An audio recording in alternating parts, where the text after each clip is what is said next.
360 will never fail. One, because I'm determined as hell and I will never let it fail. Two is because like if it failed here and I only had employees in North America, we'd all be on unemployment and we would still be able to have a house and eat food. In Haiti, they have nothing.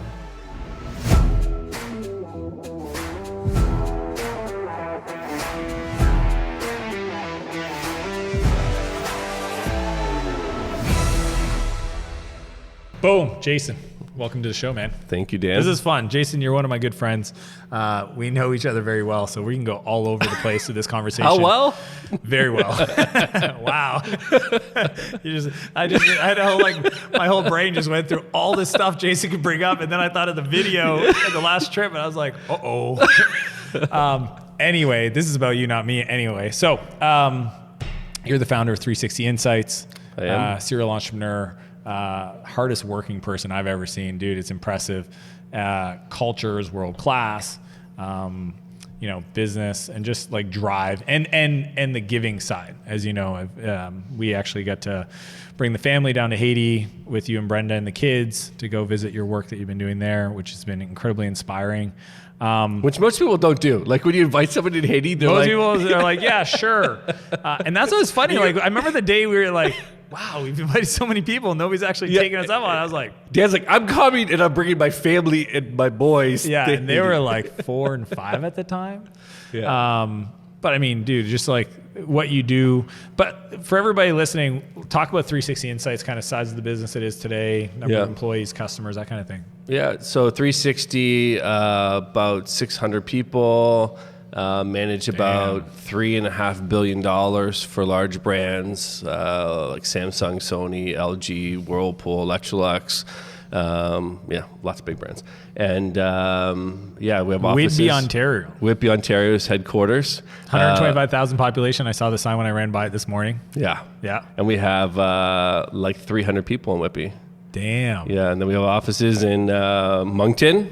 Just opened up Moncton. Yeah. I thought you were joking when you messaged me like, yeah, we're going to open up a call center in Moncton. I'm like, yeah, right. Well, you're connecting with the mayor is really important. You know, I try to do what I can for economic development.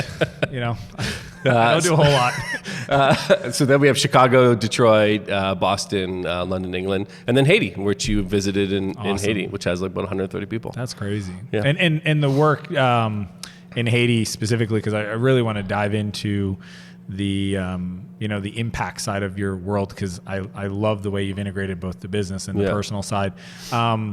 What's the work that you provide there, which is predominantly data entry, I'm assuming, and claim processing, data processing. entry. Yep. Like what's because I met a lot of the workers, their life would look dramatically different if they weren't working with you. Like, what's the pay scale difference like? Yeah, I mean, in Haiti, I'll give a little context to Haiti, because like how we got there, why we do it, and then what impact it's had. Love that, yeah. So Lila, Jana, who we both know, who's is passed, was the person who really put me onto this concept of Samasource digital work, and what it was actually, I was on Facebook in like November 2012. We had a hard time staffing people to do data entry in North America, both the US and Canada. And a friend of mine is like, Jay, you always talk about leveraging your company to do good. Like you do tons of stuff yourself, but you can only do so much when you're a person. But if you build a little army around it, you can do so much more. And they're like, you've got this problem with data entry. Like, why don't you try to bring it somewhere where there's opportunity? And I was like, that's amazing. I don't even know where to start. So of course, what you do, you go to Facebook. I'm like, anybody know anything about doing digital work around the world? And Mike Walsh, good friend of mine, says, hey, do you know, you're part of, and at the time, part of Summit Series? And he's like, have you ever met Lila at Summit Series? And I'm like, I haven't, but please introduce me. Started doing work in Kenya, challenging Kenya's time change. So Googled poorest country, Western Hemisphere in December of 2012. Haiti is the result. Hopefully it's still not, but I'm sure it still is. Haiti comes up, and I messaged Lila and said, I'm going to Haiti. And she's like, you're crazy. Like, we've tried Haiti. It doesn't work in Haiti. Really? She'd already been there? They tried to do it once in Haiti before. And I was like, well, first of all, don't tell me no, because that means yes. Like, just now I want to do it even more. It's and like, hot stove. So I'm like, I'm going. So the following week, I booked a flight, went to Haiti, and met Duquesne, who you've met, who's one of my greatest friends. Man, what a ball of energy. Oh my gosh. Dude. And like so focused on making impact in this country. So you met Duquesne your first trip. Very first trip. If you didn't meet him, I may not be there. I mean, that's real talk. Yeah, may not be there. Like, I mean, the guy literally helps people understand what they're getting into and what to avoid. And salt of the earth guy, you know, like selfless. Yeah, man, I could go what he goes through for what he does to Haiti, not even, like unbelievable.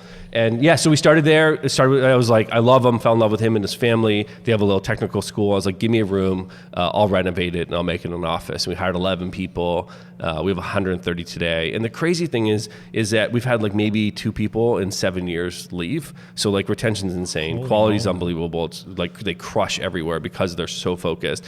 But what we've seen is I laugh when I go there now. When I used to go there, there's like parking lots dead. You know, everybody's taking taps, which is their public transport, you know, to the office every day. Now it's full. There's not room for cars. Everybody has a car. Everybody has a house. You know, like, they all upgraded their lives. Yeah. So it's like you've taken all these people, you know, that didn't have money for food or housing or transportation, and now they're middle class. Middle class, you know, which like doesn't exist in Haiti, because I think most of the people say middle class pretty much lives in the U.S. Yeah, right? Because exactly. they support the families. Brain drain.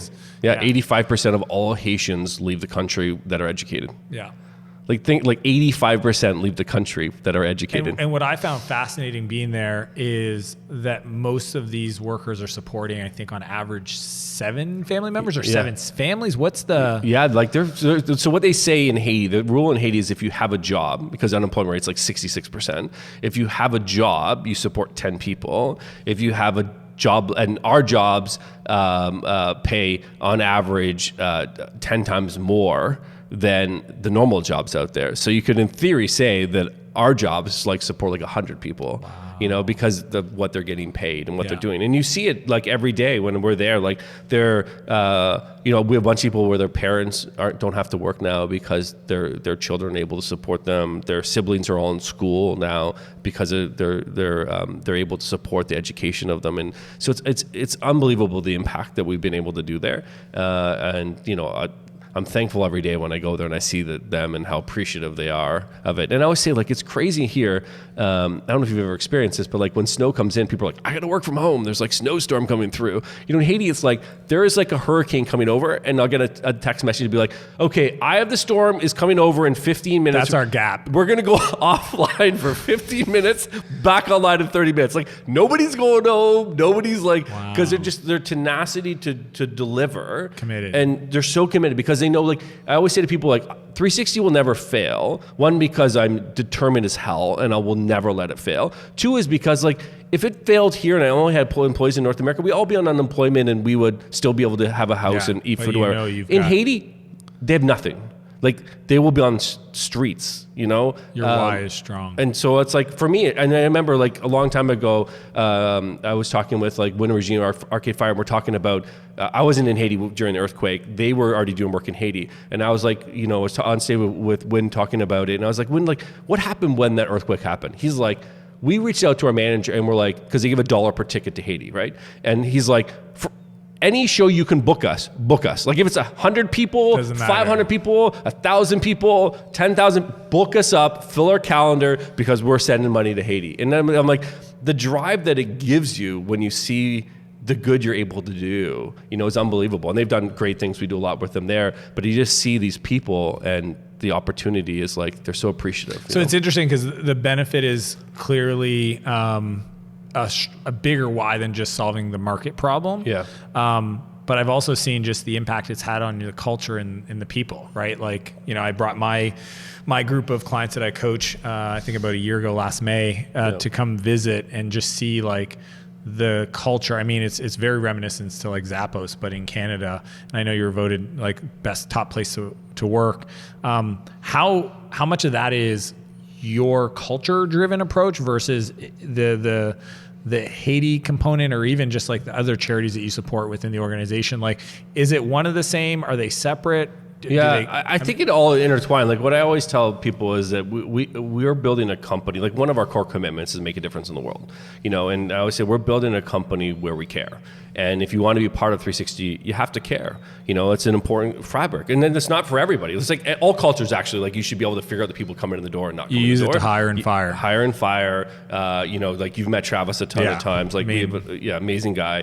And our whole What's his title? Is he just head of culture? Culture curator. Culture curator. He curates the culture, It's amazing. He is amazing. Like the culture whisperer. And like we bring him to sales meetings. Like they always say like we support large brands and we're like, so how many people that you met brought their culture curator? We brought him here because he's responsible for the experience that our team gets. And the experience that our team gets is the experience that your customers get. Because you guys essentially support your big brands to deliver an experience to their customers. Yeah, exactly. And I remember you telling me that one of your like closing moves is essentially bringing some of these deals to Whidbey, 100%. Walking them around. Yep.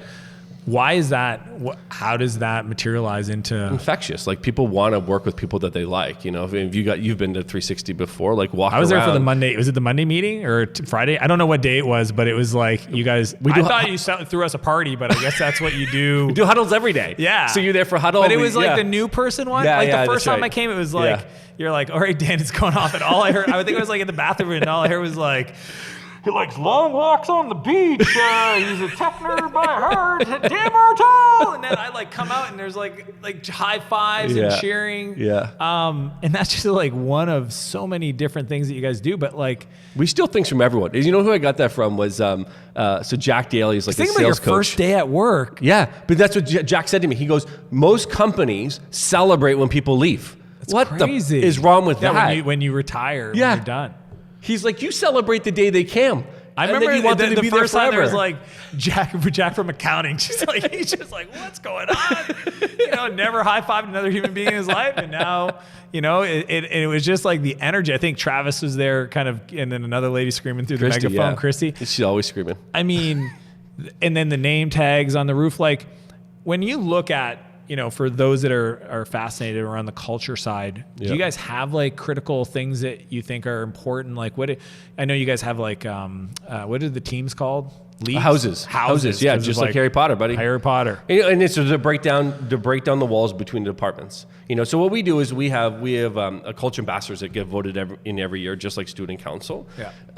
And we started that years. I mean, the culture really started from I wanted to build a place where I wanted to go every day, and I had a good friend, Todd Skinner, who hired him to be in sales. Like 2 weeks in, he's like, nobody's talked to me. He's like employee 12 or something like that. And he's like, it feels like you talk this one culture, but and I'm like, what's amazing is that's your job now. So I made him chief of staff. You pretty much are like, chief of staff. I love that idea. You're now in charge of that. So rule one of running a business is empowering people, right? And the one that says it, they're the ones that have an opinion about it. Yeah, let them do it. 100%. Wow. So he became chief of staff. Everybody took that away. That's a really good idea. And Todd, one of the people that impacted my life, passed.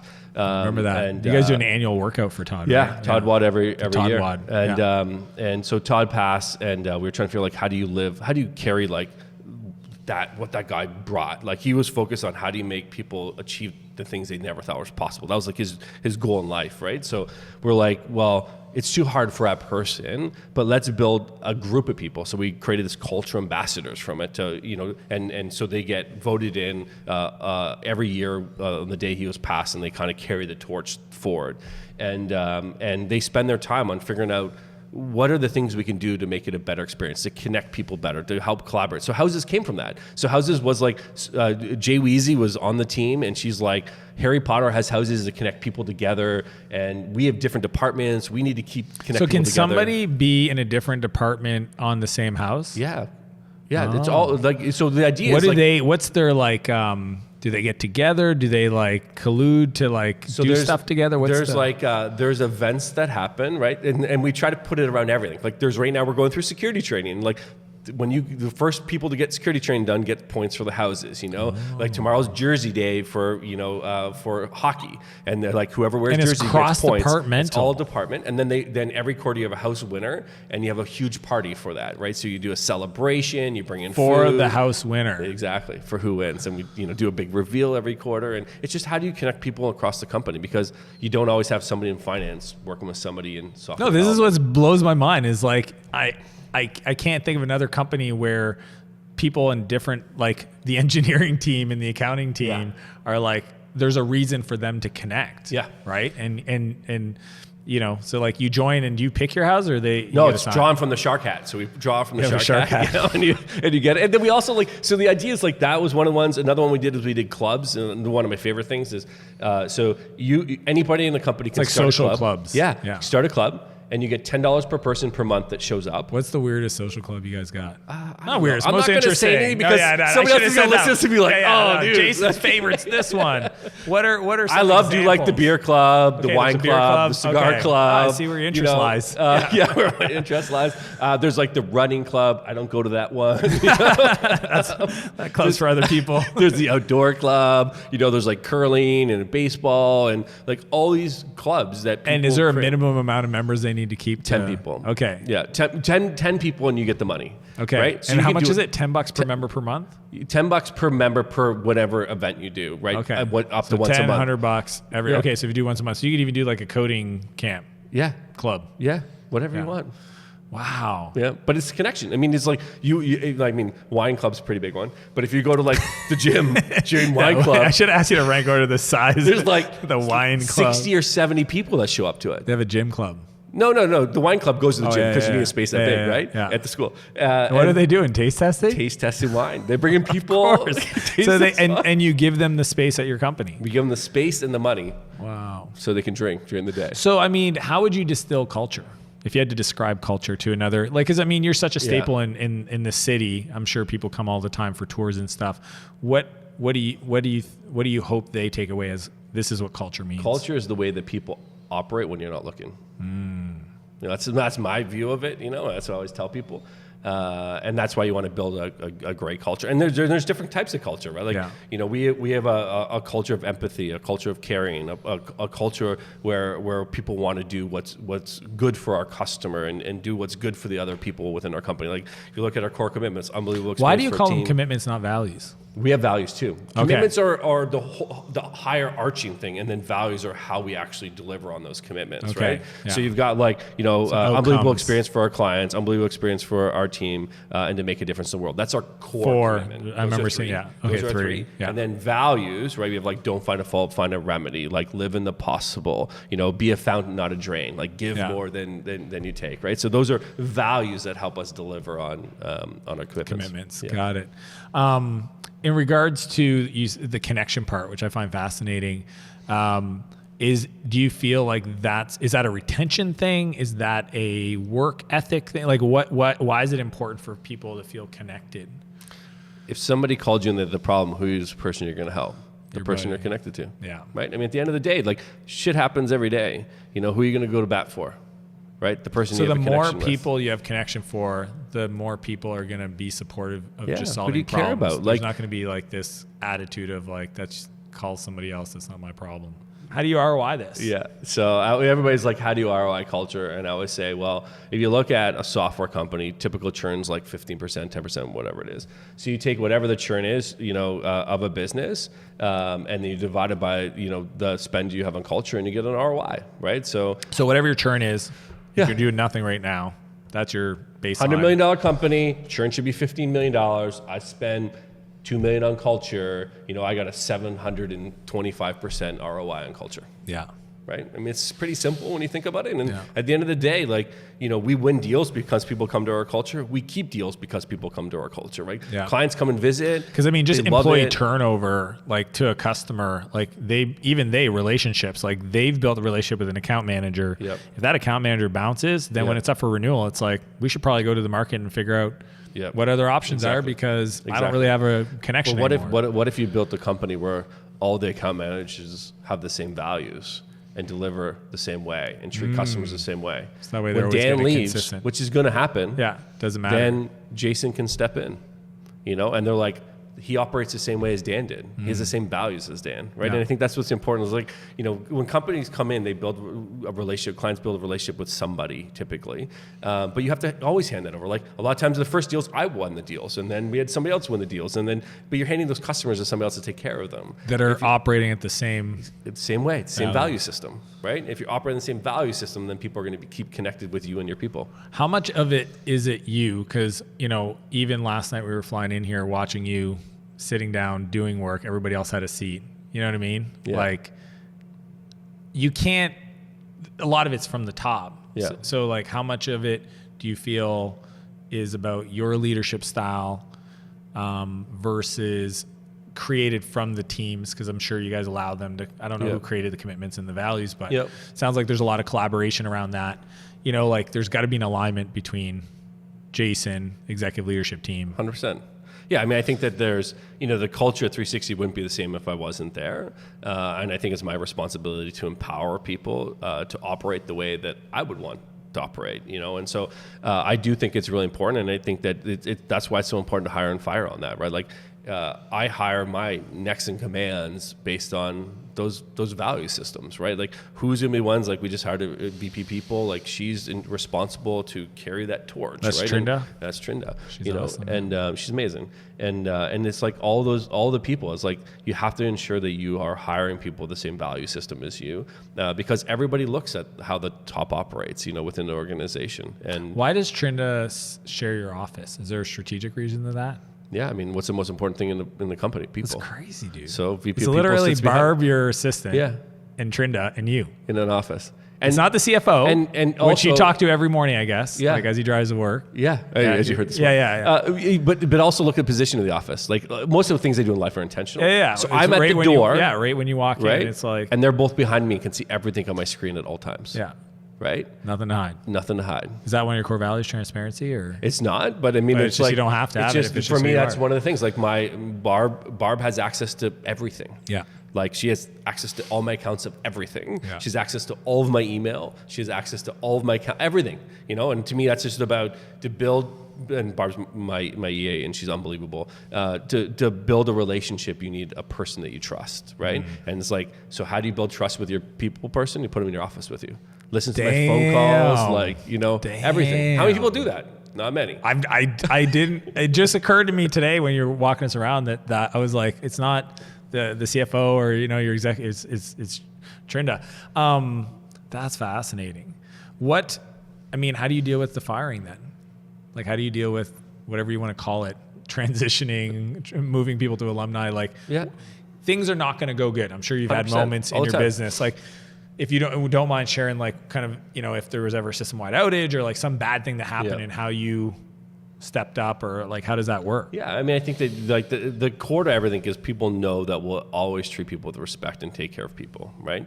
So how does that look? So on every single time, if we part ways with somebody, whatever the rules are in Canada, like 2 weeks, like with 4 months severance, 6 months severance, well, like, depending on how long they've been in the company, we'll take care of people, and I've always believed in, like, we've done a bunch of acquisitions, and in acquisitions, you have to do consolidations of team and movement, and those are all really tough things.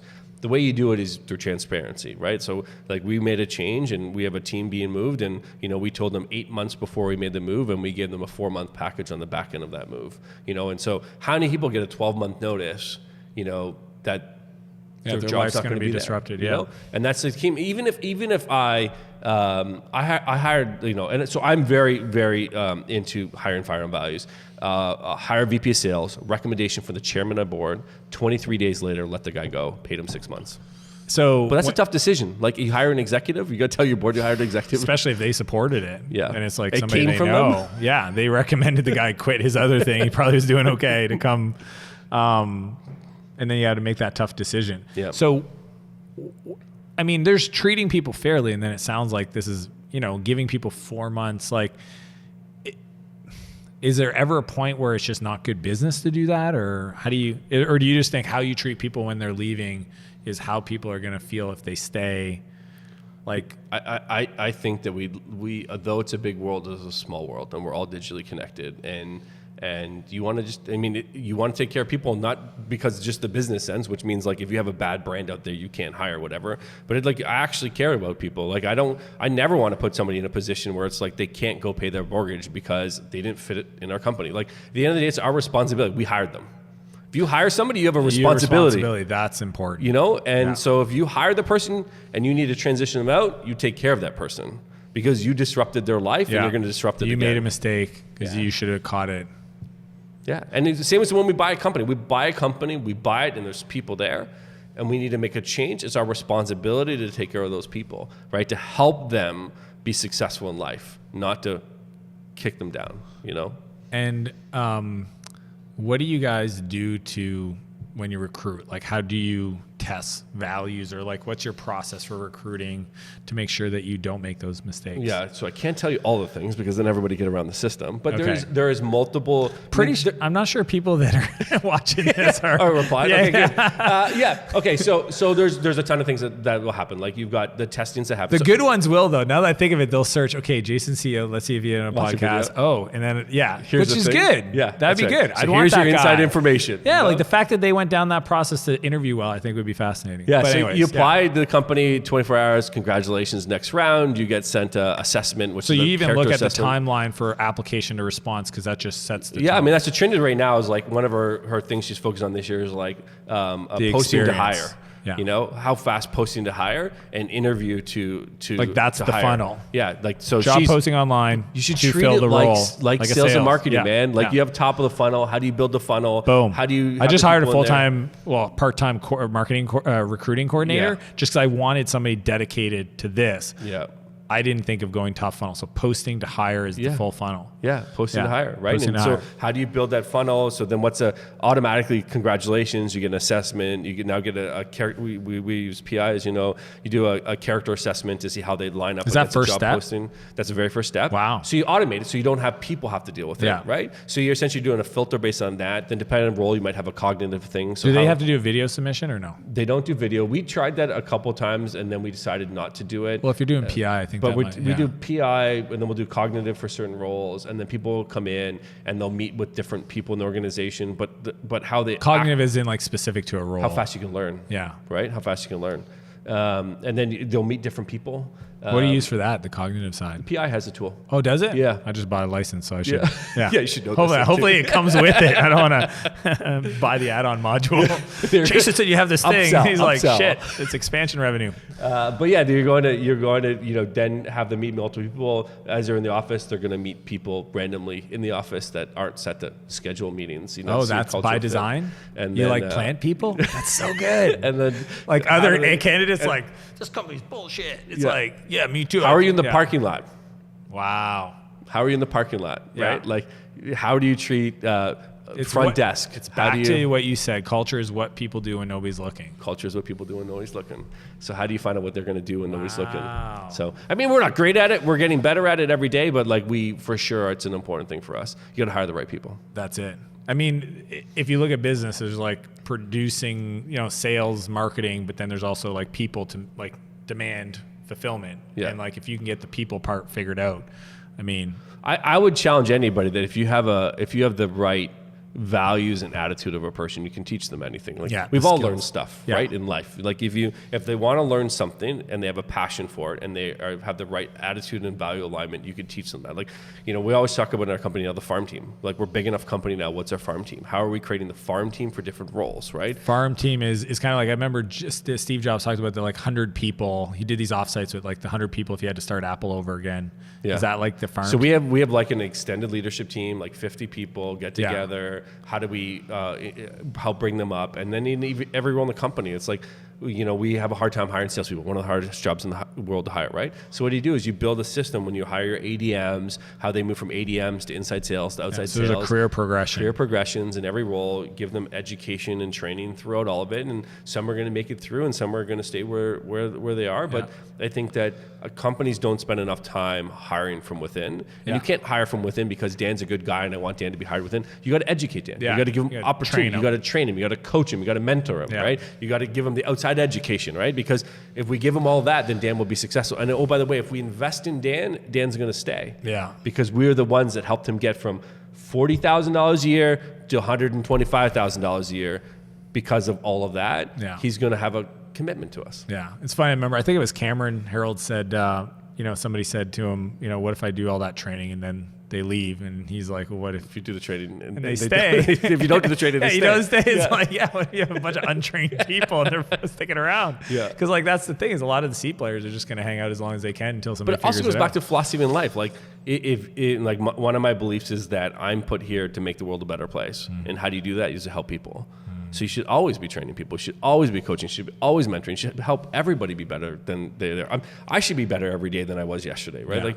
Yeah. Every day I wake up, I'm like, what did I learn yesterday, and what am I going to do today to make a difference, right? And if I can't answer those, then I've done something wrong. We should learn every single day. So you run a 600-person company, and you're incredibly active in the community. How do you? Too active. Yeah, crazy active. A couple $1 million in angel investments and accelerators. How do you prioritize? What's your filter? Barb. Really? Is she and this is good because I have my team. Yeah. Is she the one that kind of is whispers in your ear and say, you really got to do this, maybe not this thing, or how do you? Yeah. I mean, Barb for sure control calendar, and the best thing to do is never answer things on your calendar. Always let Barb answer yes or no's, because then people always go to her, and then she can be my filter for the no's, which I think is important, because there is always so much going on. Yeah. And the other is and I suck at this, but it's checking in with my wife all the time is a challenging thing. So Barb sends Brenda a weekly summary of what's going on over the next 3 weeks, and every single week. You're the one that inspired me to have my assistant talk with Renee every Friday. Yeah. On that purpose. Brenda interviewed Barb. And she helped make the decision on who we're hiring. Yeah. Right? Because to me, it's super important. That has to be a strong connection between the two. Yeah. Because there's always so much going on. Sometimes something will happen, and Barb will go pick up my kids from school if needs to, right?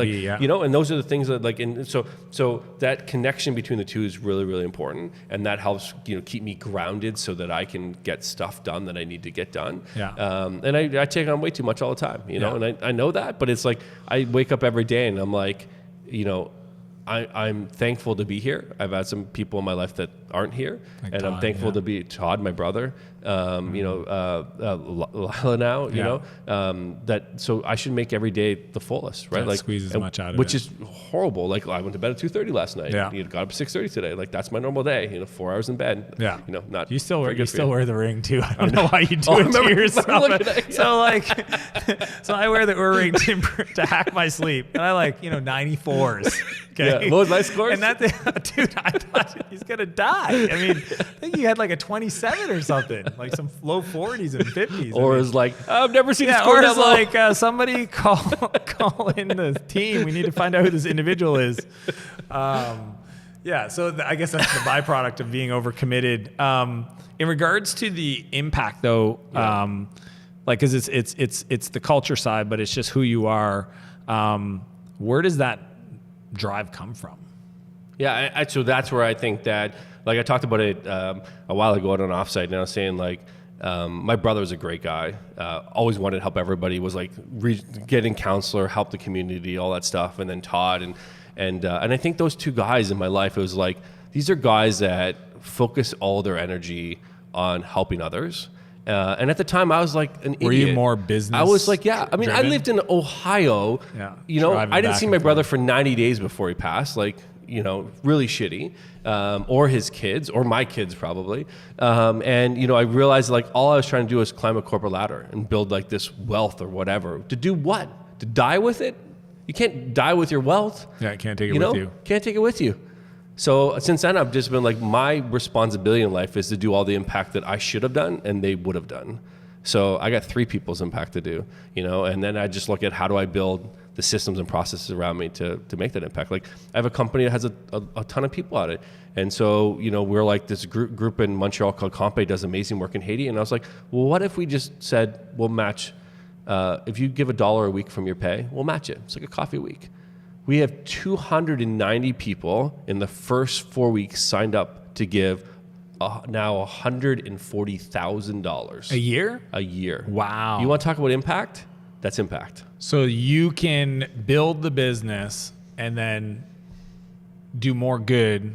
100%. Like you said earlier, you said like build an army around it. Yeah. And even the accelerator we're in, it's sponsored by all your vendors essentially. Yeah. So it's like, we pay you a lot of money, support us. Yeah. I just think it's, So everybody said to me like, Jay, why are you so focused on building $1 billion company? I'm like, because at $1 million company, if I give 1%, it's nothing, 10 grand. Yeah. At $1 billion company, it's real money. If I give 1%, it's real money. Yeah. Right? It's $10 million. Yeah. And I'm like, if I can do 1% of $1 billion every year, I make real impact. Yeah. And that's kind of what, between 360 and myself and what we do and all of our people there, like we're well over $500,000 a year in impact. Yeah.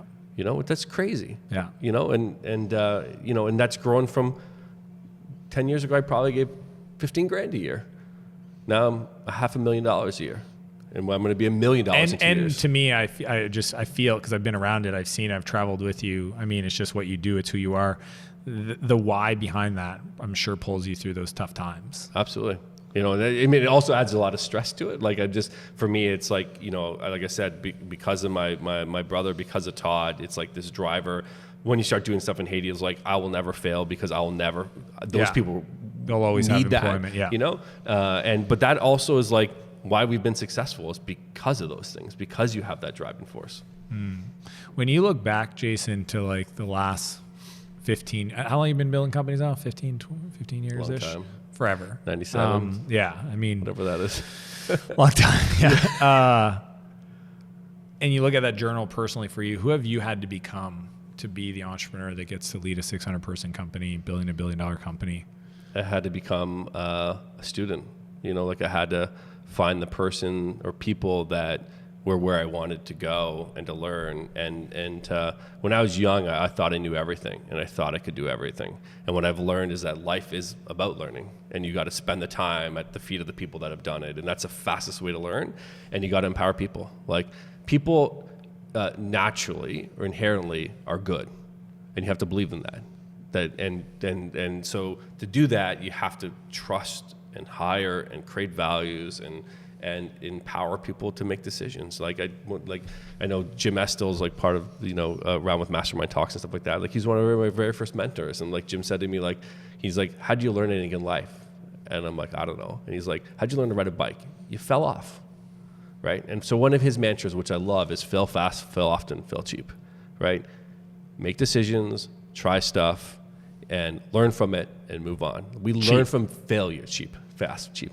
We learn from failures. Like that's we've all failed at stuff. Learn from it, right? But that's like before meeting Jim, I thought I knew everything. And then I meet Jim and I'm like, oh, that's a really good nugget. And then you start to learn like, holy crap, a lot of people have lots of really good nuggets. How do you spend time learning those nuggets from people? Like I had, David Stein was an early mentor of mine, now investor in my company, now on my board. But it was like, I'd have quarterly dinners with David Stein and I'd sit down with him and I still would think I know a lot of stuff. And then he would challenge me on something and I'd leave and I'd be like, God, that guy, idiot. Like he doesn't know shit. And then I'd try it and I'd be like, oh my God, he was right. And like next time I'd be like, you were right. People will pay me annual in advance up front, and like really good nuggets that I would have said were impossible would come from those things. And then I just realized like spend a lot of time with people, to up level your game. That's what life is about. That's what business is about. Become a learner. Become a learner. Jason Atkins, man, it's a real honor being your friend, bud. Appreciate you. Yeah. Thanks for everything.